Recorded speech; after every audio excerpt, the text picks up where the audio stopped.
당뇨 환자가 인슐린 자가 주사 방법을 당뇨 환자에게 인슐린 자가 주사 방법을 교육하기 전에 학습자가 손을 자유롭게 움직이는지를 확인했대요. 그럼 이거는 학습자의 어떤 영역의 준비 상태를 사정한 것인가 하는 문제거든요, 여러분. 그러면 우리가 교육 있잖아요. 이 교육에는 4대 요소가 있습니다, 여러분. 이 교육에는 필요한 4대 요소가 있는데요. 첫 번째는 학습자가 있고요. 그리고 두 번째는 교육자가 있어야겠죠. 다음에 세 번째는 배우는 내용인 교육 내용이 있어야 되는 거고요. 다음에 네 번째는 환경이라고 생각을 하시면 됩니다, 여러분.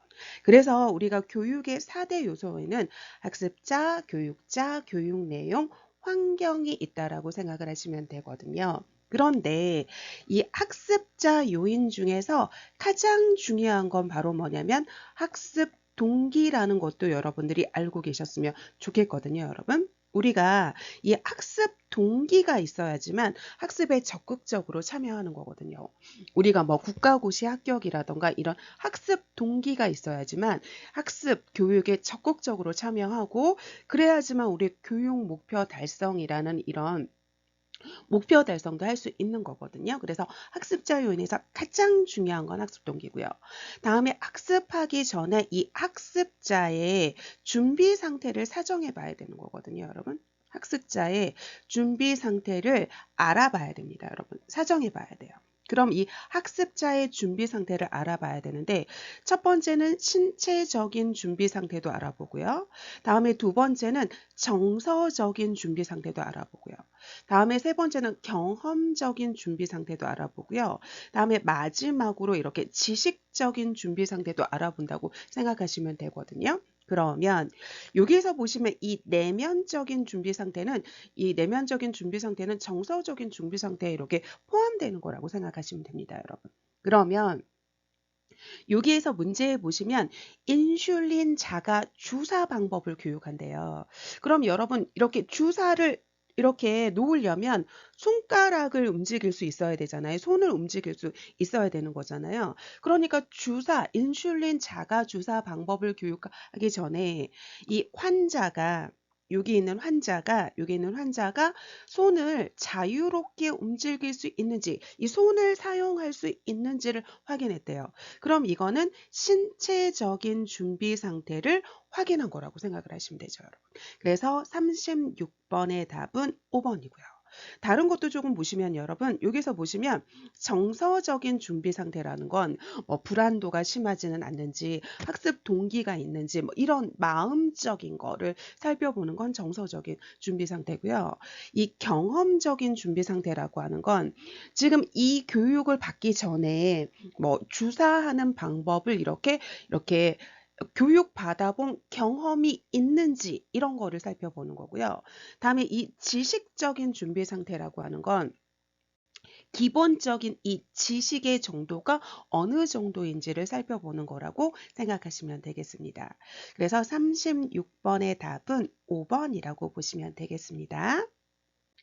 다음은 37번 문제 풀어보도록 하겠습니다, 여러분. 여기서 보시면 보건교육에 관한 설명으로 옳은 거에 대해서 물어보고 있거든요. 그러면 여기에서 말하기 전에 일단 요거부터 볼게요, 여러분. 우리 왜 보건이라는 말의 뜻을 조금 제가 보고 가려고 하거든요, 여러분. 이 보건이라는 건 국가가 하는 거예요, 여러분. 국가가 나라, 조세, 나라 세금을 통해서 하는 거거든요. 그러면 국가가 나라 세금을 통해서 하는 거기 때문에 일부 국민만을 대상으로 하면 안 되고요. 지역사회 주민 전체, 국민 전체를 대상으로 해야 되는 거거든요. 그래서 이 보건의 대상은 지역사회 주민 전체라고 생각을 하시면 됩니다. 여러분. 지역사회 주민 전체라고 생각을 하시면 되거든요. 그러면 이 국가가 나라 세금으로 지역사회 주민 전체를 대상으로 하기 때문에 이 보건은 1차 예방 중심으로 합니다. 여러분.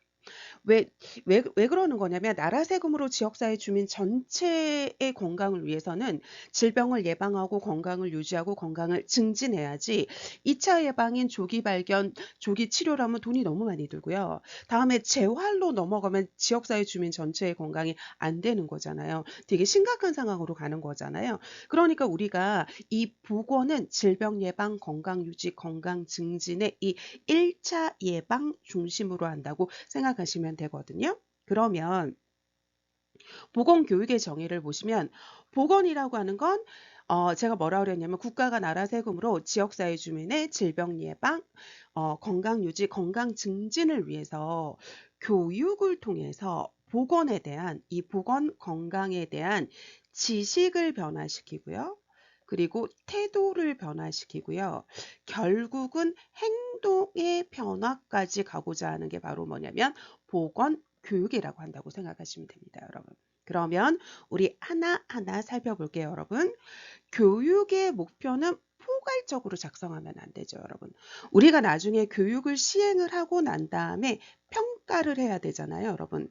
평가할 때 이 목표, 처음에 세워놨던 이 목표 달성도를 이렇게 측정을 해야 되잖아요. 그렇기 때문에 이 목표 달성도를 측정을 하려면 이 목표는 측정 가능하게 이렇게 목표를 세워놔야 되는 거거든요. 그러니까 포괄적으로 하는 게 아니라 측정 가능한 형태로 작성을 해야 되는 거고요. 다음에 교육의 대상은 제가 모든 보건의 대상은 지역사회 주민 전체라고 얘기를 했잖아요. 그러니까 여기에 저소득층, 취약계층으로 제한하면 안 되죠. 만약에 우리가 보건교육을 할 때 우선순위를 정한다 할 때 일반 국민이 있고 저소득층 대상이 있다. 그러면 우리가 우선순위를 둘 때는 저소득 취약계층이 우선순위로 두겠지만 여기는 우선순위를 얘기하고 있는 게 아니잖아요. 그러니까 교육의 대상은, 보건의 대상은 지역사회 주민 전체가 다 대상이라고 생각하시면 되겠습니다. 다음에 여기 보시면 보건교육에 대한 내용을 선정할 때 교육자의 흥미도를 고려하는 게 아니라 학습자의 흥미도를 고려해야겠죠, 여러분. 그래서 학습자의 흥미에 맞는 교육 내용을 선정을 해야지만 이 학생들이 참여를 하는 거고 참여를 해야지만 이 보건교육이 성공을 할 수 있는 거거든요. 다음에 여기 4번에 보시면 이 보건교육이라고 하는 건 교육을 통해서 보건, 이 보건에 대한 건강에 대한 지식을 변화시키고 태도를 변화시키고 행동의 변화를 가져오게 하는 거잖아요. 그러니까 37번의 답은 4번이라고 보시면 되겠습니다. 다음에 우리가 여기 조금 지우고 조금 살펴볼게요. 지우고 살펴보도록 하겠습니다. 그러면 우리가 교육을 할 때 단순한 것에서 복잡한 것으로 가야죠, 여러분. 그래서 우리가 쉬운 것에서 어려운 내용으로 가야 되는 거고요. 다음에 여기처럼 단순한 거에서 복잡한 거로 가야 되고, 그 다음에 구체적인 거에서 추상적인 거로 가야 되고, 그 다음에 직접적인 거에서 우리가 간접적인 거로 가야 되는 거잖아요. 그래서 우리가 쉬운 것부터 먼저 해야 되는 거니까 이렇게 배워야 되는 거니까 단순한 것에서 복잡한 것으로 간다고 생각하시면 되죠. 그래서 37번의 답은 4번이라고 보시면 되겠습니다. 다음은 38번 문제 풀어보도록 하겠습니다, 여러분. 그럼 여기 보시면 흡연하는 청소년에게 금연 교육을 했대요. 그리고 그 후에 성과 평가 항목으로 옳은 걸 물어보고 있거든요. 그러면 여러분 우리가 평가의 종류는 여러 가지가 있는데요. 여러 가지가 있는데 우리 시기에 따른 것도 있고 뭐 과정에 따른 것도 있고 여러 가지가 있는데 우리가 일단 뭐가 있냐면 여기서는 성과 평가가 나왔으니까 우리 과정에 따른 분류에 대해서 얘기를 해볼게요. 이 과정에 따른 분류에는 첫 번째는 뭐가 있냐면 구조 평가가 있고요. 다음에 두 번째는 무슨 평가가 있냐면 과정 평가가 있습니다. 다음에 세 번째는 여기 나온 무슨 평가가 있냐면 성과 평가가 있다라고 생각을 하시면 되거든요. 그러면 여기 보시면 여기서 이 구조 평가라고 하는 거 있잖아요. 그럼 이 구조 평가는 교육에 이렇게 투입되는 거 있죠. 교육에 투입되는 이 투입 요소가 적절했는지를 보는 게 바로 뭐냐면 구조평가라고 생각을 하시면 되거든요. 그러니까 이 교육에 투입되는 예산이 적절했는지, 뭐 시설은 적정했는지, 뭐 인력은 적절했는지, 시간은 적절했는지 해가지고 이 투입 요소 있죠. 여기 보시면 투입 요소가 적절했는지를 보는 건 구조평가고요. 다음에 여기서 말하는 과정평가라고 하는 건 이 교육이잖아요. 이 교육이 제대로 진행되고 있는지를 갖다가 보는 것, 이 진행 과정에 대해서 평가하는 게 과정평가고요. 다음에 여기서 나온 이 성과평가 있잖아요. 이 성과평가라고 하는 건 목표 달성도를 보는 겁니다, 여러분. 목표 달성도를 보는 게 바로 뭐냐면 성과평가거든요. 그러면 성과평가는 목표 달성도를 보는 거니까 금연 교육을 했으니까 금연 시도율, 금연을 얼만큼 시도를 했는지가 바로 뭐냐면 목표 달성도에 해당이 된다고 생각을 하시면 되죠. 그래서 여러분 여기는 성과평가가 목표 달성도를 평가하는 거라고 살펴보시면 되겠습니다, 여러분. 그러면 여기서 보시면 여기 보시면 교육에 얼만큼 참여했는지 과정평가라고도 할 수 있는 거고요. 다음에 얼만큼 실시되고 있는지 이것도 과정평가고, 그 다음에 예산을 얼마만큼 확보했는지 뭐 투입 요소 볼 수도 있는 거고, 그 다음에 인력이 적절했는지, 전문성을 가졌는지 하는 게 이게 구조평가라고 보시면 되겠습니다, 여러분. 그래서 38번의 답은 1번이라고 보시면 되겠습니다. 다음은 39번 문제 풀어보도록 할게요. 가정에서 스스로 복막투석액을 관리하고 계획하는 방법을 연습시키기 위해서 대상자에게 보건교육을 할 때 적합한 방법에 대해서 물어보고 있거든요. 그럼 이거는 시범이라고 보시면 되거든요, 여러분. 그럼 이 시범이라고 하는 건 실제 상황 있죠. 이 실제 상황이나 아니면 이 실제 물건, 이런 거를 갖다가 만들어 가지고 교육하는 걸 시범이라고 하거든요. 그런데 이걸 설명하기 전에 이것도 국시에 나왔던 거라서 비교해서 조금 설명해 드리도록 하겠습니다, 여러분. 이거는 시범이잖아요. 그죠? 이거는 시범인데 우리가 실제 상황이 아니라 가상의 상황, 이 가상의 상황을 만들어 놓고 교육을 하는 건 우리 뭐라고 하는 거냐면 시뮬레이션이라고 하거든요. 그래서 이것도 국시에 나왔던 적이 있으니까 이 두 가지를 조금 비교해서 아셨으면 좋겠습니다, 여러분. 그래서 우리가 실제 상황이나 실제 물건을 만들어 놓고 교육을 하는 건 시범이고, 가상의 상황에서 이렇게 만들어 놓고 교육하는 건 시뮬레이션이라고 하는 거죠, 여러분. 그러면 실제 상황, 실제 물건을 만들어 놓고 이렇게 교육을 하는 시범은 이거는 중요한 게 바로 뭐냐면 따라할 시간을 주는 거거든요, 여러분. 따라할 시간을 준다라는 개념을 반드시 알고 계셔야 돼요. 시범은 따라할 시간을 주는 거거든요. 그러면 따라해 봤잖아요. 따라해 봤기 때문에 이게 바로 실천할 수 있고 바로 적용이 가능하거든요. 그래서 바로 실천할 수 있어요. 바로 적용이 가능합니다. 적용이 가능하기 때문에 가장 실제적이고 가장 직접적이고 가장 효과적인 방법이 바로 뭐냐면 이 시범이라고 생각을 하시면 되거든요. 그래서 지금 이걸 갖다가 복막투색을 관리하고 배액하는 방법을 따라해 봤잖아요. 연습해 봤잖아요. 그러니까 집에서 스스로 바로 적용할 수 있다라고 생각하시면 되거든요. 그래서 여기 39번의 답은 2번입니다, 여러분. 그런데 여기서 하나 더 보고 가시면 여기에서 보시면 따라할 시간을 주는 거잖아요. 그럼 따라할 시간을 주기 때문에 여기는 시범은 많은 대상자에게 적용하기는 힘듭니다, 여러분. 따라할 시간을 줘야 되기 때문에 소수의 대상자에게만 적용이 가능하다는 것도 조금 여기 다시 한번 상기하고 가도록 하겠습니다, 여러분. 다음은 다른 것도 한번 살펴보고 가도록 할게요. 지우고요.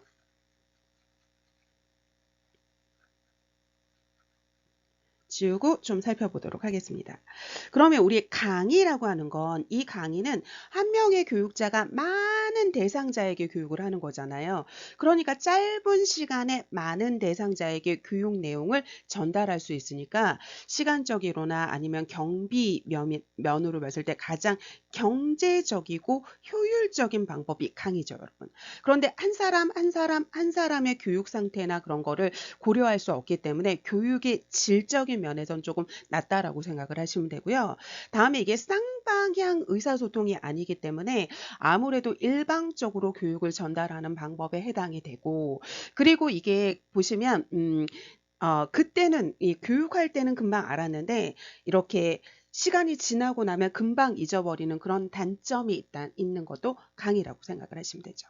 다음에 우리 토의에 대해서 조금 볼 건데, 이 토의는 얘도 중요해서 조금 보도록 할게요.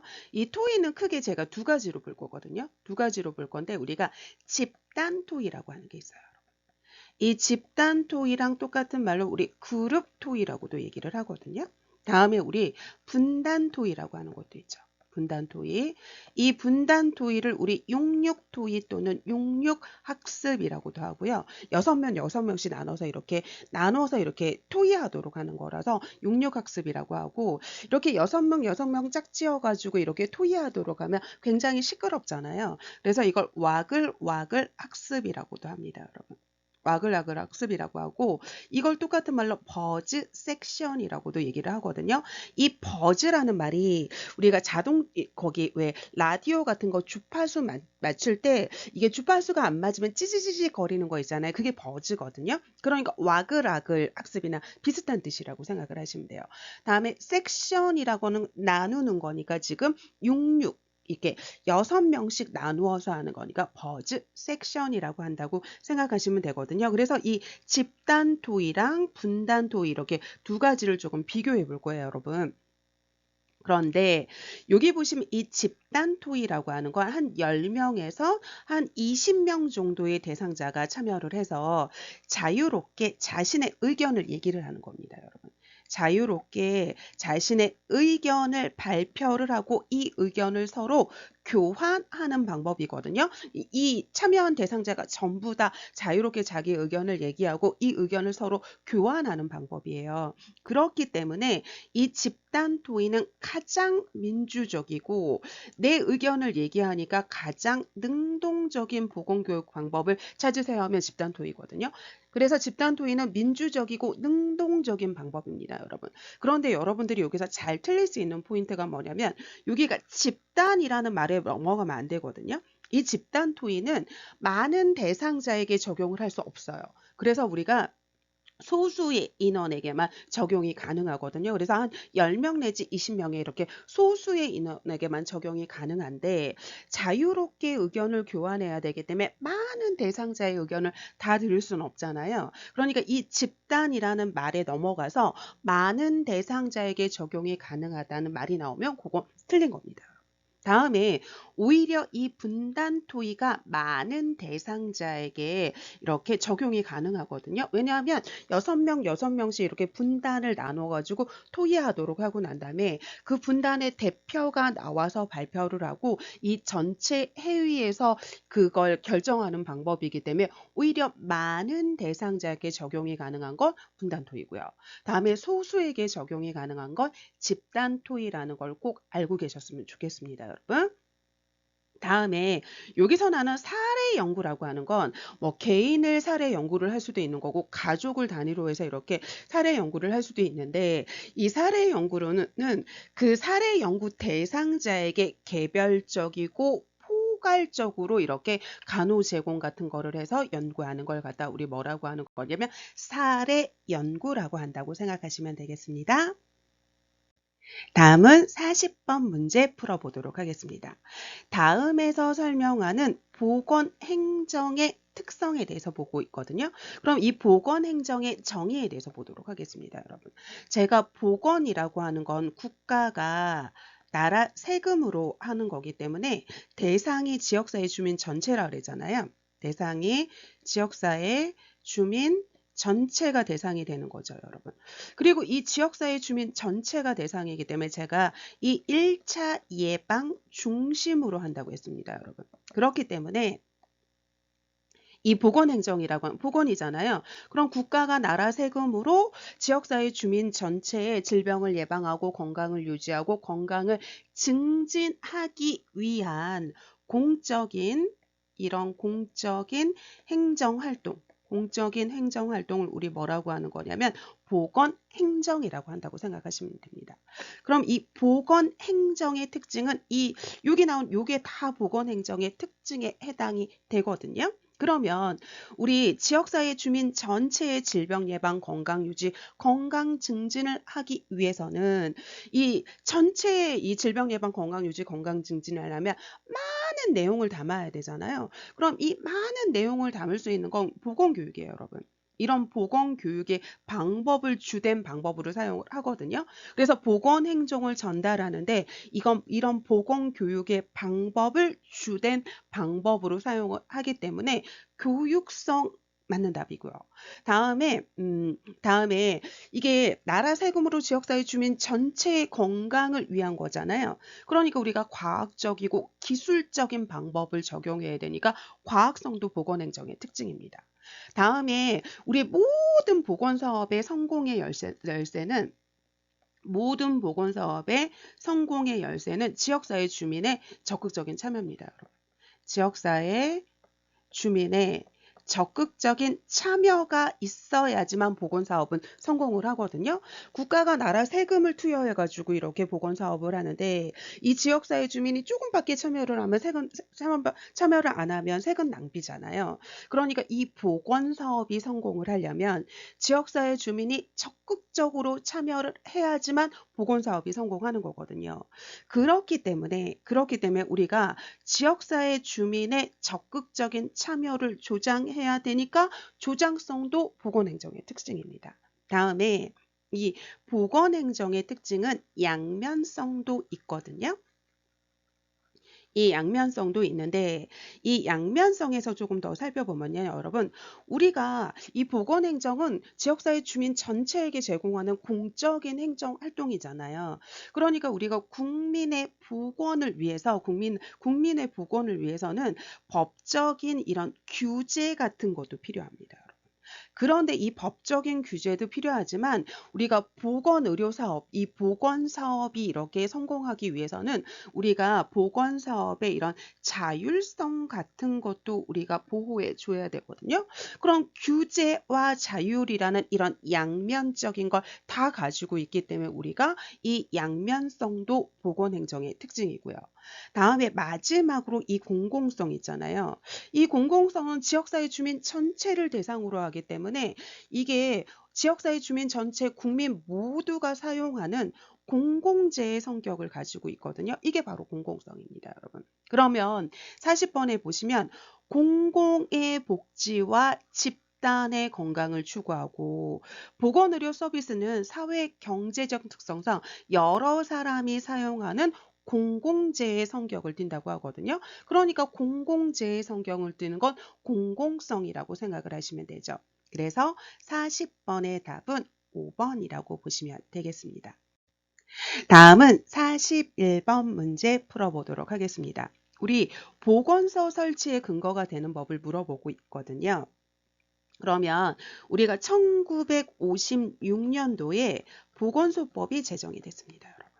보건소법이 이때 제정이 됐거든요.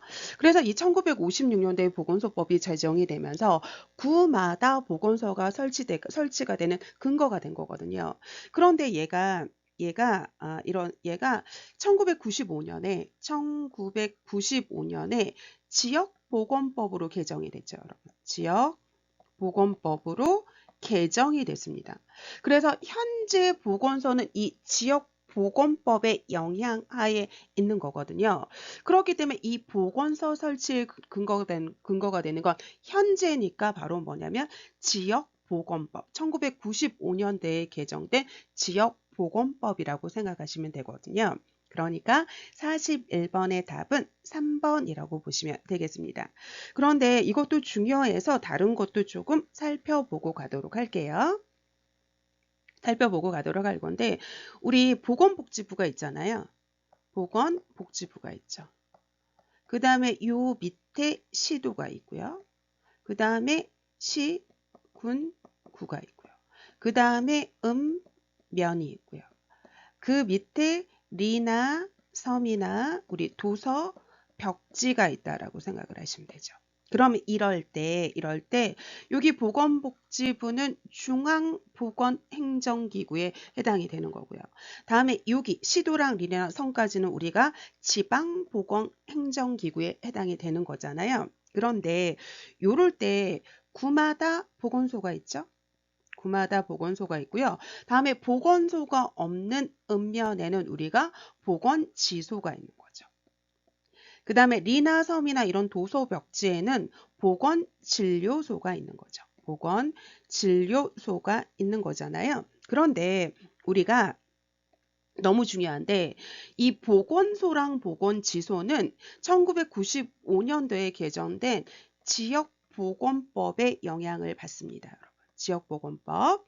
그런데 이 리나 섬이나 도서벽지에 된 거 요거 있잖아요. 보건진료소 있죠. 얘는 지금 여기에 나온 농어촌 농어촌 등 보건의료를 통한 특별조치법의 영향을 받습니다. 그래서 이 농어촌 등 보건의료를 위한 특별조치법은 1980년에 제정됐다는 것도 알고 계셔야 되거든요. 그래서 여기는 리나 섬이나 도서 벽지니까 농어촌 등 보건의료를 위한 특별조치법 아래 영향을 받고 있고 보건소랑 보건지서는 지역보건법의 영향하에 있다는 걸 꼭 기억해 주셨으면 좋겠습니다. 다음은 42번 문제 풀어보도록 하겠습니다. 프라이에 의해서 보건의료 전달 체계가 세 가지 유형으로 이렇게 나누어졌잖아요. 그럼 이 프라이가 말한 이 보건의료 전달 체계 유형은 세 가지가 있는데 첫 번째는 자유 방임형 보건의료 전달 체계가 있고요.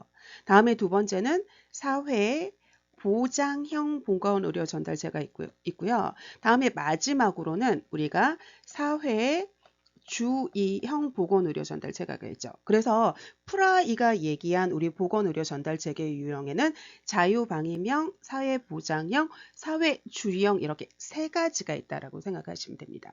그럼 우리 자유방임형 보건의료 전달체계부터 살펴볼게요.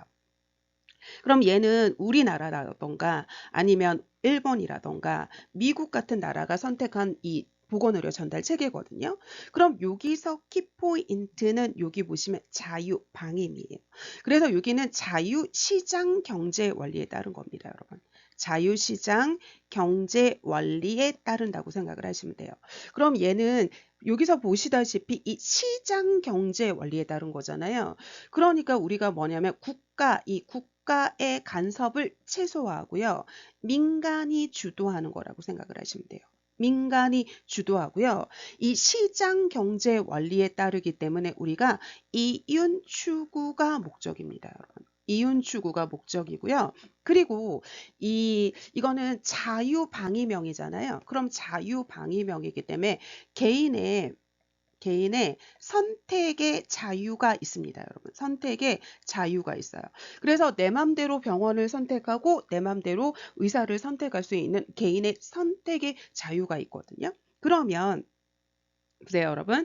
이 개인의 선택의 자유가 있기 때문에 의료기관 입장에서는 개인의 선택을 받아야 되잖아요. 그러니까 이 의료기관은 의료의 질이 높아질 수밖에 없는 거죠, 여러분. 그래서 우리가 선택을 받으려면 우리가 왜 그 의료진도 교육의 수준이나 이런 게 높아야 되고, 그 다음에 의료 기술도 좋아야 되고, 이런 기구나 이런 것들도 최신식 장비여야 되고, 아니면 우리 그 병원의 인테리어라던가 이런 것도 되게 쾌적하게 만들어져야 되잖아요. 그렇기 때문에 선택의 자유가 있기 때문에 선택을 받아야 되니까 의료의 질이 굉장히 높아진다라고 생각을 하시면 되고요. 다음에 이 이윤 추구가 목적이기 때문에 우리가 지역 간의 의료기관이라던가 의료 인력에 대한 이런 불균형의 차이가 심하죠, 여러분. 그래서 이윤 추구를 하려면 이윤을 추구할 수 있는 대도시로 집중을 하게 되고 시골 쪽으로는 안 갈 거 아니에요. 그러니까 이게 의료 자원이나 이런 것들이 지역 간의 이런 불균형이 굉장히 심하다고 생각을 하시면 됩니다, 여러분. 그래서 자유방향 우리 보건의료 전달 체계에 대해서 살펴봤고요. 다음에 우리 사회보장형 우리 보건의료 전달 체계에 대해서 살펴보도록 하겠습니다. 지우고요. 그러면 우리 사회보장형 보건의료 전달 체계는 우리 주로 유럽 같은 나라 있죠.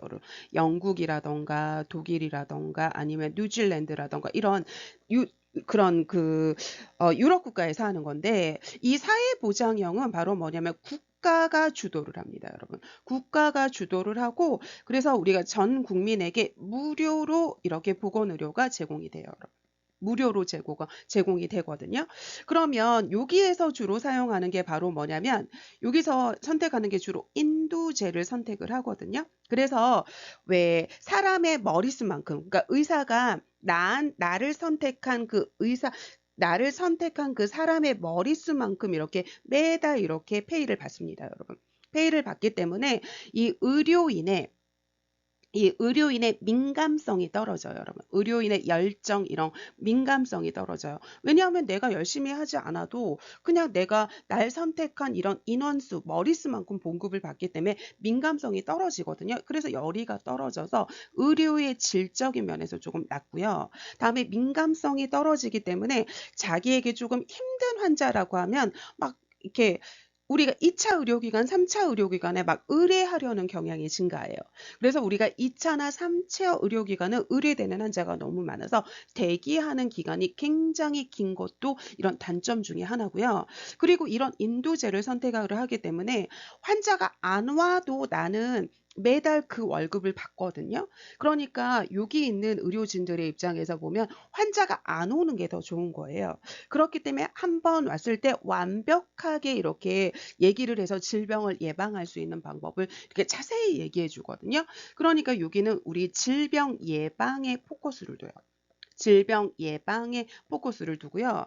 다음에 이게 국가에서 주도하니까 단점으로는 관료제적이라고 생각하시면 되고, 장점으로는 국가에서 다 주도를 하기 때문에 행정적으로 조금 간편하다는 그런 장점이 있다는 것도 있고요. 그런데 이 사회보장형은 우리가 개개인에 있잖아요. 이 개개인의 선택이 일부 제한이 됩니다, 여러분. 일부 제한이 되거든요. 자유방임형은 완전히 다 이게 개인의 선택의 자유가 있는데, 사회부장형은 예를 들어서 무슨 A 지역이 있다라고 생각을 해보세요. 그러면 여기 A 의사가 있고 B 의사가 있고 C 의사가 있으면 내가 A 의사든 B 의사든 C 의사든 맘대로 내 주치의로 선택할 수 있거든요. 그런데 B 지역에 있는 의사를 선택할 수 없습니다, 여러분. 그렇기 때문에 여기는 일부 선택에 그런 제한이 있어요. 그런데 여기 사회주의형은 공산주의 국가에서 선택하는 거거든요. 이렇게 공산주의 국가에서 선택하는 거여서 국가가 완전히 다 계획적으로 이 보건의료를 주도하고 계획하고 통제하거든요. 그래서 국민에게 무료로 의료가 제공이 되기는 하지만 개인의 선택의 자유가 아예 없어요, 여러분. 그래서 자유방위명은 선택의 자유가 있고, 사회보장형은 일부 제한이 있지만 사회주의형은 선택의 자유가 아예 없다라고 생각을 하시면 됩니다. 그러면 이거 지우고 우리 문제 풀어보도록 할게요. 지우고 문제 풀어보도록 하겠습니다. 그럼 우리 하나하나 살펴보도록 하겠습니다. 그러면 여기에서 보시면 자유방임형에 대해서 물어보고 있잖아요. 그러니까 우리나라라던가 미국이라든가 일본 등에서 적용하는 방법 맞고요. 다음에 이게 이윤을 추구하는 게 이게 자유방임형 시장경제 원리에 따르기 때문에 이윤 추구가 목적이라서 대도시로 이 의료 자원이 집중을 하기 때문에 지역적인 분포가 균등하지 못하다는 게 이게 단점이죠, 여러분. 다음에 이 자유방위명은 여러분 우리나라에서 선택하는 게 행위별 수가제를 선택하고 있어요, 여러분. 우리나라에서 행위별 수가제를 선택하고 있거든요. 그럼 이 행위별 수가제라고 하는 건 의사의 서비스 있죠. 이 서비스 행위당 곱하기 가격이 곱해지는 거예요. 그러면 내가 이런 행위를 많이 할수록 내가 더 많이 벌어요, 여러분. 그렇기 때문에 과잉 진료를 하게 되고요. 그렇기 때문에 의료비가 없다라는 게 이게 단점이거든요. 그러니까 여기 보시면 무상으로 제공되지 않습니다, 여러분. 다음에 이 자유방위명 보건의료 전달대의 가장 큰 장점이 개개인의 선택의 자유가 있다라는 거거든요. 개개인의 선택의 자유가 있다는 게 가장 큰 장점이고요. 다음에 의료진의 서비스 행위당 곱하기 가격이기 때문에 내가 많이 할수록 더 많은 돈이 들어와요. 그러니까 의료진의 재량권이 굉장히 높은 게 이 자유방위명 보건의료 전달 체계라고 생각하시면 되거든요. 그래서 42번의 답은 1번이라고 보시면 되겠습니다. 다음은 43번 문제 풀어보도록 할게요. 이주 노동자인 주민이 보건의료 서비스를 이용할 때 차별받지 않도록 고려했대요. 그럼 이는 세계보건기구에서 제시한 1차 보건의료의 접근의 필수 요소 중에서 무엇에 해당하는가 하고 물어보고 있거든요. 그럼 이건 너무 중요하죠, 여러분. 이 1차 보건의료 있잖아요. 여기에 필수 요소가 4가지가 있잖아요. 1차 보건의료의 필수 요소 반드시 외우셔야 되는데요. 여러분 어떻게 외우시면 되냐면 접수지참하고 외우세요. 접수지참하고 외우시면 됩니다, 여러분. 접수지참하고 외우세요. 그러면 이거는 첫 번째는 접근성입니다. 다음에 두 번째는 수용 가능성입니다. 수용 가능성이고요. 다음에 세 번째는 진입과 지불 가능성입니다. 지불 가능성이고요. 나머지는 참이잖아요. 그러니까 네 번째는 지역사회 주민의 참여가 있어야 되는 거거든요. 지역사회 주민의 적극적인 참여가 있어야 돼요. 그래서 이 필수 요소 4가지는 여기 보시도 접수, 지, 참이라고 생각을 하시면 되죠. 그럼 이 접근성이라고 하는 건 우리가 사회적, 지리적, 경제적인 이유로 차별 대우 받으면 안 된다는 거예요, 여러분. 그렇기 때문에 이게 무슨 뜻이냐면 보세요, 여러분.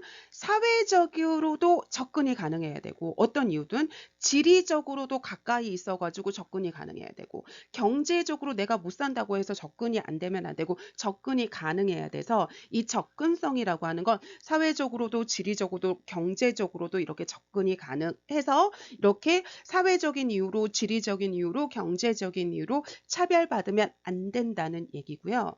다음에 이 수용 가능성이라고 하는 건 지역사회 주민이 수용 가능한 방법으로 제공이 돼야 되고요. 지불 가능성이라고 하는 건 지역사회 주민이 지불 가능한 그런 보건의료 수가로 제공이 돼야 되는 거고요. 다음에 우리 아까 제가 모든 보건사업이 성공하기 위해서는 지역사회 주민이 참여해야 된다고 그랬잖아요. 그러니까 1차 보건도 이 보건이잖아요. 그렇기 때문에 지역사회 주민의 참여가 있어야지만 성공한다고 생각하시면 되거든요. 그럼 여기 보시면 보세요, 여러분. 여기 보시면 주민이 이용을 할 때 차별을 받지 않도록 했대요. 그러면 차별받지 않게 접근이 가능해야 되는 거잖아요. 그러니까 여기는 2번 접근성이라고 생각하시면 되겠습니다, 여러분. 그래서 43번의 답은 2번입니다. 다음은 44번 문제 풀어보도록 할게요. 최근 A씨 가족은 주 소득자인 남편이 사망해서 자력으로 생계 유지를 할 수 없대요. 그럼 이 가족이 의료를 보장을 받아야 되는데 할 수 있는 공공부조 제도에 대해서 물어보고 있거든요. 그럼 여러분 여기서 부자가 도울 부자예요. 다음에 조자도 도울 조자예요. 그럼 도와주는 거예요. 부조 도와주는데 공공이 도와주는 겁니다, 여러분. 공공이 나라 세금으로 공공이 나라 세금 나라 조세로 도와주는 거라고 생각을 하시면 되거든요. 그럼 이럴 때 우리가 왜 사회보장은 국가에서 제공하는 이 사회보장을 3가지가 있잖아요. 그래서 첫 번째는 사회보험이 있죠. 다음에 두 번째는 우리가 공공부조, 지금 얘기한 공공부조 제도가 있는 거죠, 여러분. 다음에 이렇게 우리가 세 번째는 바로 뭐냐면 사회 서비스가 있다라고 생각을 하시면 되거든요. 그래서 사회보장은 사회보험, 공공부조, 우리 사회 서비스가 있는데 이 2가지를 먼저 비교할게요.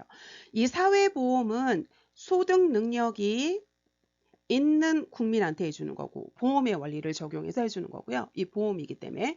다음에 이 공공부조라고 하는 공공이 나라 조세로 도와주는 거예요. 나라 조세, 나라 세금으로 이렇게 소득 능력이 없는 국민을 도와주는 걸 우리 뭐라고 하는 거는 공공부조라고 얘기를 하거든요. 그러면 두 가지를 도와주는 건데 이 사회보장이라는 건 소득을 보장해주고 의료를 보장해주는 겁니다. 그럼 이 공공부조는 소득 능력이 없는 사람을 지금 도와주는 거잖아요. 그러면 소득을 보장해주고 의료를 보장해주는데 이 소득을 보장해주는 게 우리 기초생활수급비 주는 기초생활수급제도이고요. 다음에 이 의료를 보장해주는 게 이게 여기 나온 이 의료급여죠, 여러분. 의료급여 또는 의료보호라고도 합니다. 의료급여, 의료보호라고 하고 이거는 1종이 있고 2종이 있는데 1종은 우리 기초생활수급자한테 해주는 거고 2종은 차상위 계층한테 해주는 거라고 생각을 하시면 되거든요. 그럼 여기는 공공이 나라 세금으로 도와주는 공공부조인데 소득보장이 아니라 의료보장에 대해서 물어보고 있으니까 의료급여, 의료보호에 대해서 찾으시면 되죠. 다음에 이걸 조금 지울게요, 여러분. 조금 지우면 여기 보시면 이 사회보험은 소득 능력이 있는 사람한테 해주는 거잖아요. 그럼 이게 두 가지가 있죠, 여러분. 두 가지가 있는데 소득 능력이 있는 사람한테 소득을 보장해 주는 게 있고 그다음에 의료를 보장해 주는 게 있는 거죠, 여러분. 그러면 여기서 소득을 보장해 주는 건 우리가 국민연금, 다음에 고용보험, 다음에 산재보험 이런 게 바로 소득보장이죠. 다음에 의료보장은 우리 국민건강보험, 다음에 노인장기요양보험, 다음에 이 산재보험도 지금 여기 보시면 이 의료보장에 해당이 되거든요. 그러니까 이 소득 능력이 있는 사람한테 해주는 소득보장, 의료보장에서 이 소득보장도 되고 의료보장도 되는 거 이 산재보험은 둘 다 해당이 된다고 생각을 하시면 되죠. 그래서 여기 보시면 이 국민연금은 소득 능력이 있는 사람한테 해주는 사회보험 중에서 우리가 소득보장에 해당이 되고 고용보험도 소득보장이죠. 국민건강보험은 의료보장이고 가정복지 서비스는 사회보장이 아니라 이거는 바로 뭐냐 사회서비스. 아까 제가 사회보험이 있고 공공부조가 있고 사회서비스가 있다 그랬잖아요. 이거는 사회서비스에 해당된다고 생각하시면 되겠습니다. 다음은 45번 문제 풀어보도록 할게요. 국민건강보험 가입자인 여성이 제왕절개 분만을 하고 합병증 없이 퇴원하는 경우에 적용되는 진료비 지불 보상 방식에 대해서 물어보고 있거든요. 그러면 여러분 우리나라에서 선택하고 있는 게 바로 뭐냐 행위별수까지 선택하고 있다고 그랬잖아요. 행위별수가제를 선택을 하고 있는데 이거는 의사의 행위당 서비스 가격이 높아지기 때문에 의사가 과잉 진료한다 그랬잖아요. 돈을 더 많이 받기 위해서 과잉 진료하고 그러니까 이게 의료비가 높다는 단점이 있잖아요. 그러면 우리나라에서 이 의료비가 높은 단점을 해결하려고 이거를 해결하려고 선택한 게 바로 뭐냐면 이게 포괄수가제거든요. 요게 두 번째로 선택하는 게 우리나라에서 선택한 게 포괄수가제. 이 단점을 해결하려고 선택한 게 포괄수가제인데 이거를 우리 DRG라고 생각을 하시면 되거든요. 그래서 이 DRG라고 생각하시면 되는데 이 D는 디아그노시스에서 진단명, R은 related,에서 관련된, 다음에 이 G는 그룹, 그럼 진단명과 관련된 그룹이라고 생각을 하시면 돼요, 여러분. 그러면 이건 바로 뭐냐면 진단명에 따라서 미리 받아야 될 돈을 미리 책정해 버린 거예요. 미리 책정해 버린 거죠. 그럼 받아야 할 돈은 미리 책정했기 때문에 과잉 진료를 안 하죠. 그럼 의료비가 높을 이유가 없어요. 그러니까 의료비가 높은 거를 갖다가 해결하게 할 수 있는 그런 걸로 이렇게 선택한 건데 근데 얘는 우리가 일부 시행하고 있어요. 일부. 다 시행하지 못하고 일부 시행하고 있어서 우리가 이 진단명이라서 7개의 진단명만 지금 하고 있거든요. 그래서 우리가 백내장 수술이라던가 아니면 여기 나온 제왕절개 수술이라던가 아니면 우리 치질 수술이라던가 아니면 서해부 대퇴부 탈장 수술이라던가 아니면 뭐 우리 뭐 치질 수술이라던가 이런 것들을 편도선 수술이라던가 이렇게 7개만 적용하고 있고 더 늘리지 못하고 있다는 그런 단점이 있습니다, 여러분.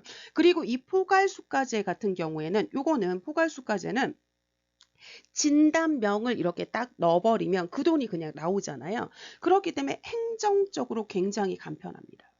행정적으로 굉장히 간편하다는 이런 장점이 있고요. 그런데 단점은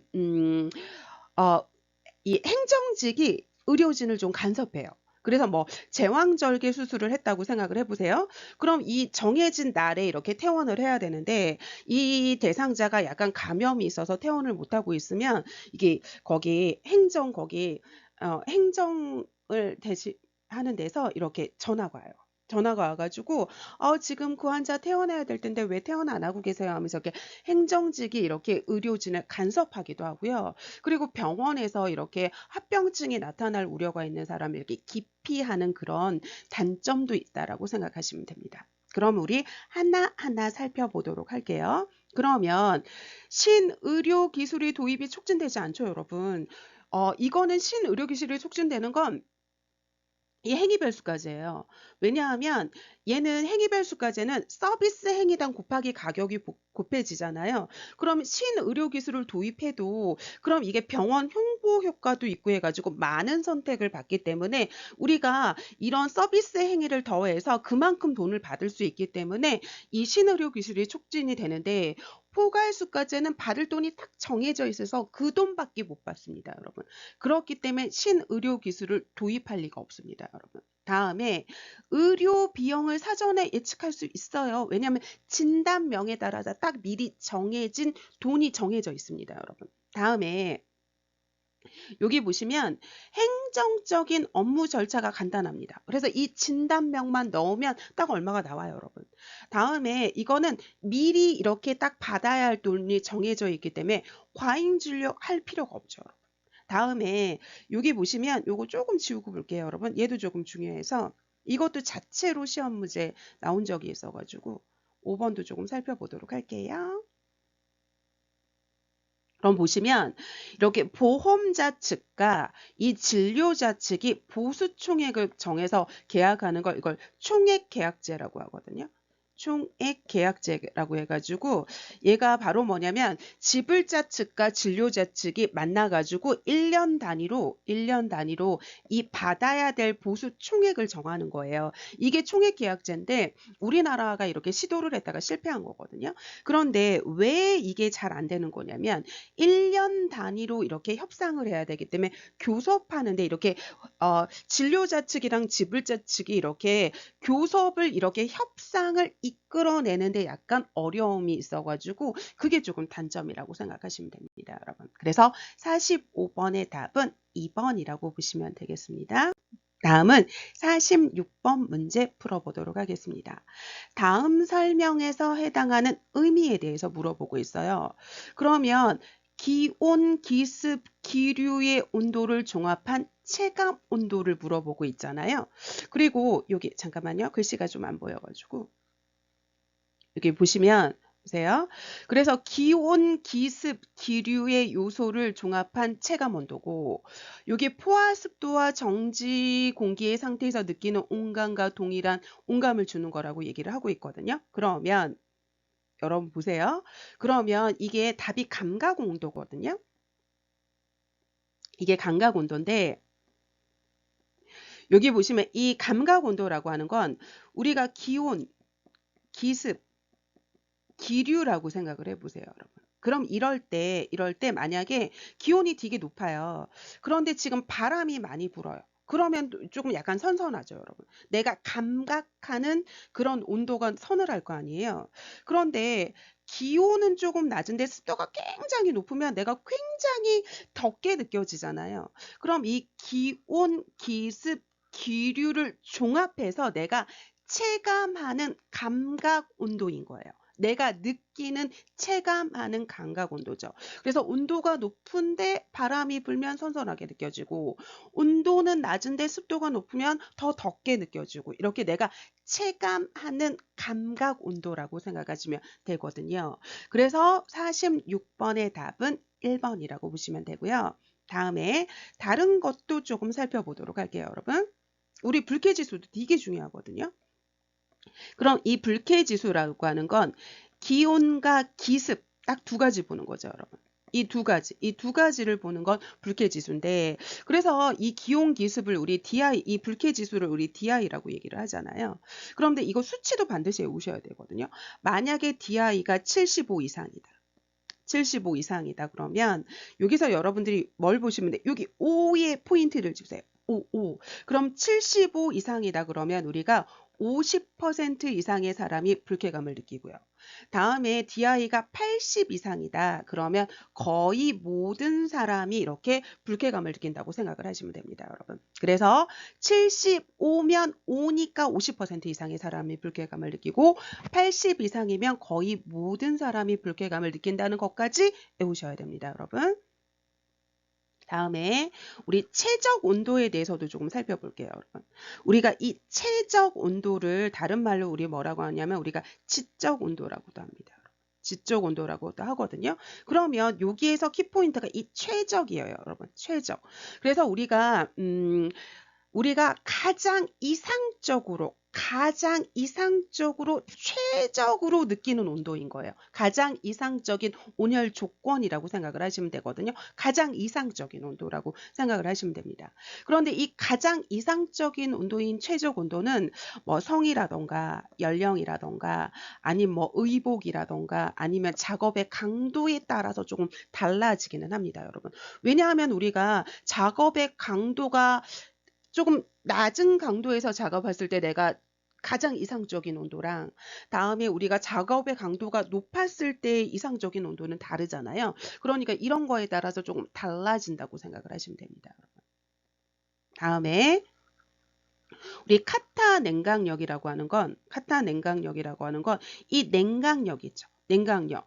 그럼 이 공기의 냉각력을 측정을 하는 거예요. 그래서 이 공기의 냉각력을 측정해서 공기의 쾌적도를 측정을 하는 겁니다. 그래서 공기의 냉각력을 측정을 해서 공기가 얼마나 쾌적한 정도인지를 측정하는 게 바로 카타 냉각력이라고 생각을 하시면 되거든요. 그래서 우리가 이런 공기 중에 사람이 있다라고 생각을 해보세요.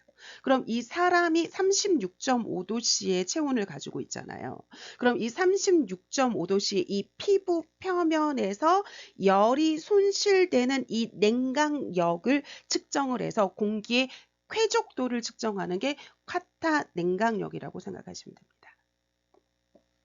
다음은 습구, 흡구 온도 지수에 대해서 얘기를 할 건데요. 얘는 습구, 흡구 온도 지수는 제2차 세계대전이죠. 제2차 세계대전에 있을 때 만들어진 거예요.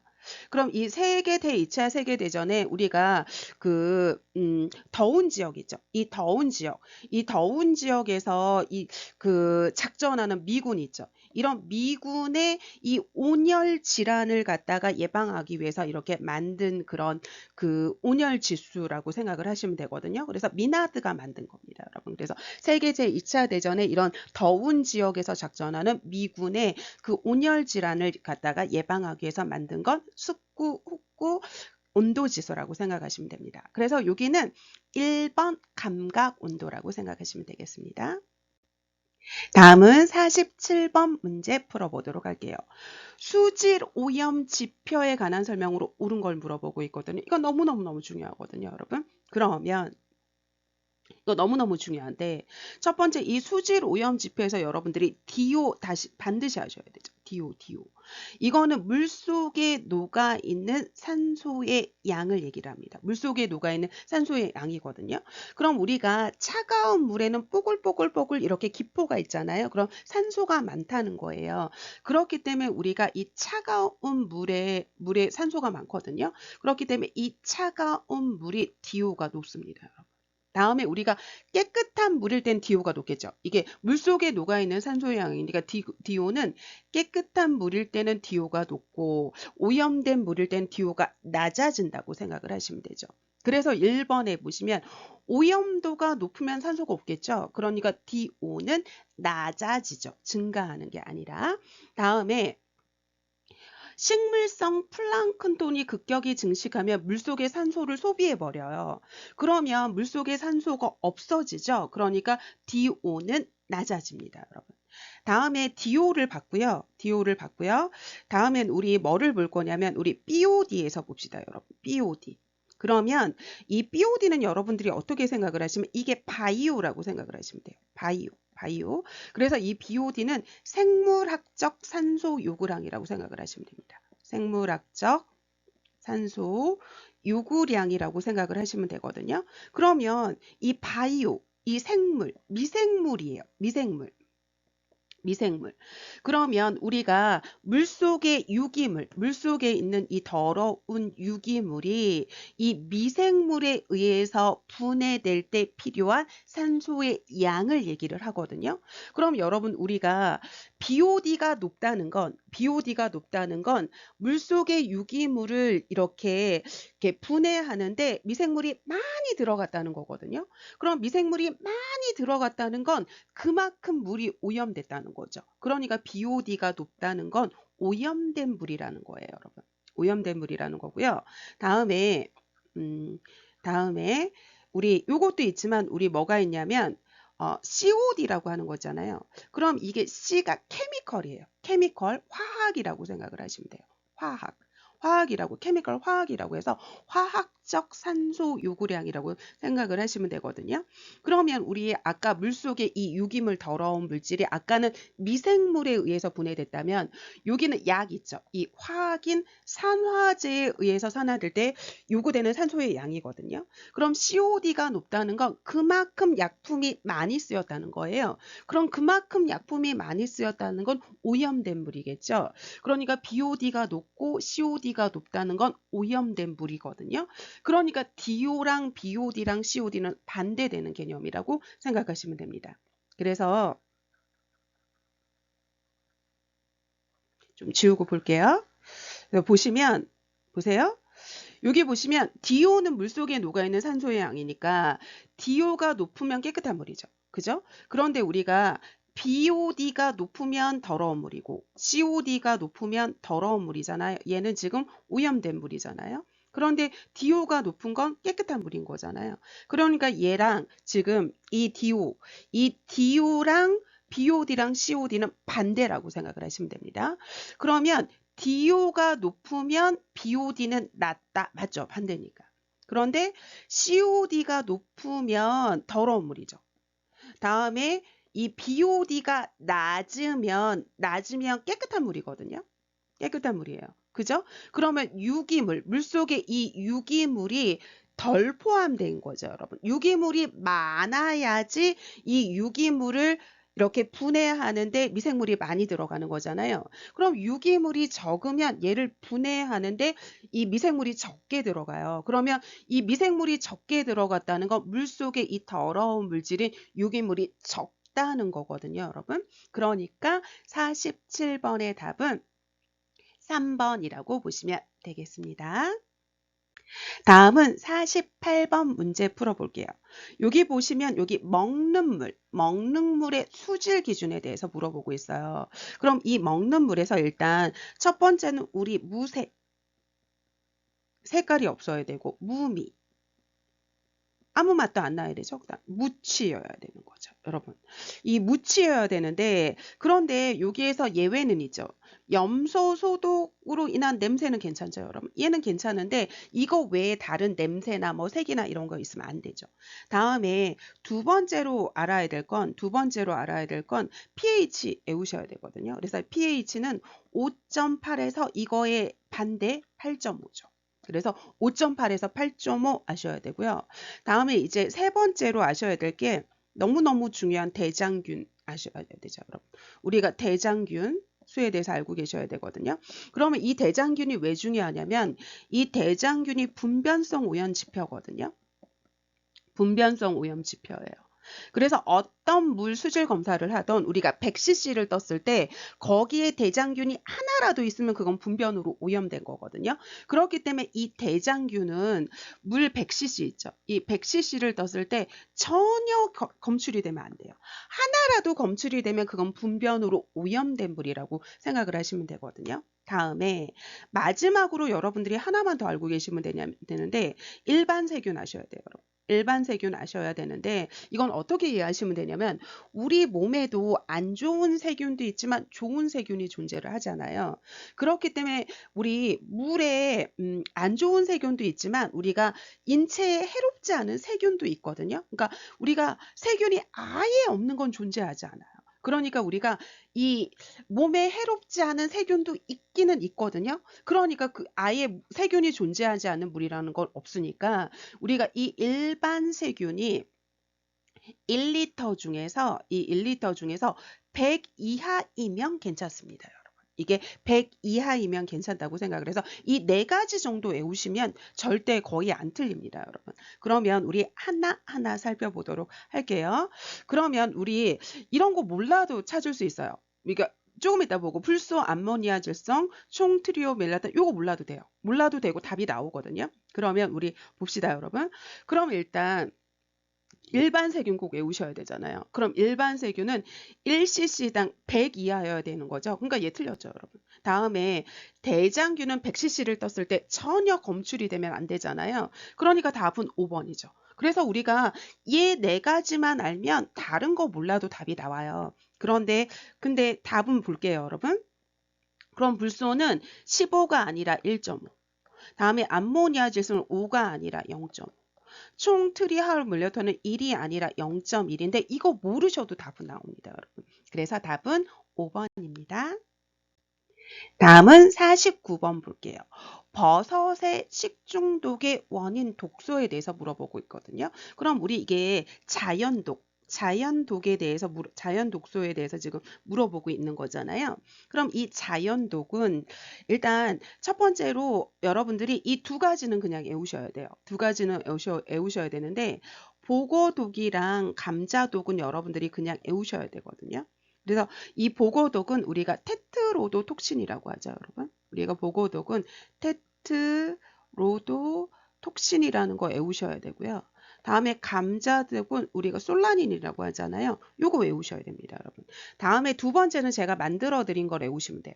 두 번째는 우리가 우아하게 요리를 하는 게 아니라 청아하게 우리가 조미료 넣는 거예요. 청아하게 조미하고 그 다음에 조미료를 넣었으면 버무려야죠, 여러분. 그래서 청아하게 조미하고 버무리고 굴배하고 하고 외우시면 됩니다, 여러분. 그래서 청아하게 조미료 넣고 버무리고 굴배하고라고 생각을 하시면 되거든요. 그러면 우리 객관식이니까 맞을 수 있거든요. 그럼 이 청아하게잖아요.